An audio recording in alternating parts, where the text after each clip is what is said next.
When we began the work of updating NAFTA, we kept our focus on what really matters. The new agreement would need to preserve jobs, foster growth, expand the middle class, and support people working hard to join the middle class.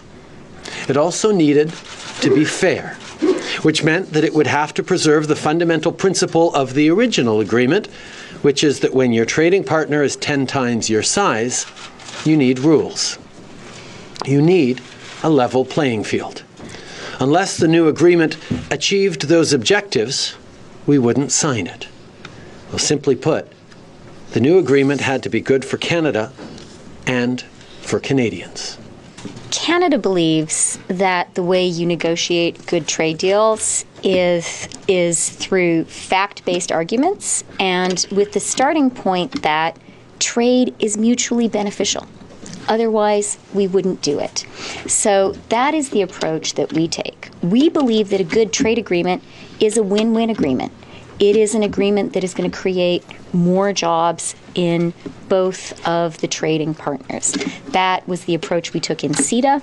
That was the approach we took in CPTPP, and that has been our approach throughout the NAFTA negotiation.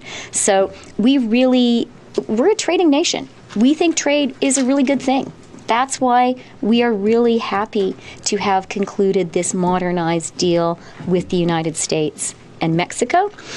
And, our approach at the table is to make that point, to explain that this is about mutual benefit to all the parties to the agreement.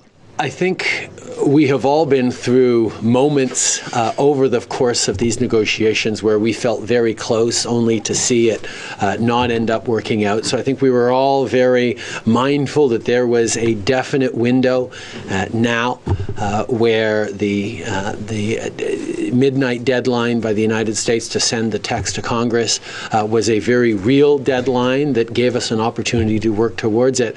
But I have to say, from my own perspective, there wasn't a single aha moment. There was just a series of, okay, we got this one settled. Wow, okay, we still got to talk about this one, and it's not done yet. But there was this sense that when things were falling into place, I think one of the moments for me was when we realized that we had an intact chapter.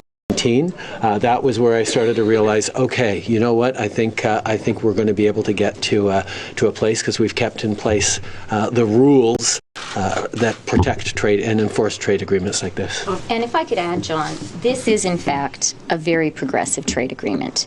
The environment chapter is enforceable. It is much stronger than previous environment chapters. That is a very progressive outcome. The labor chapter is significantly stronger, and that is a very significant progressive outcome. And as discussed earlier, the labor value content idea embedded in the rules of origin, this is all about protecting high-wage workers in a trade agreement.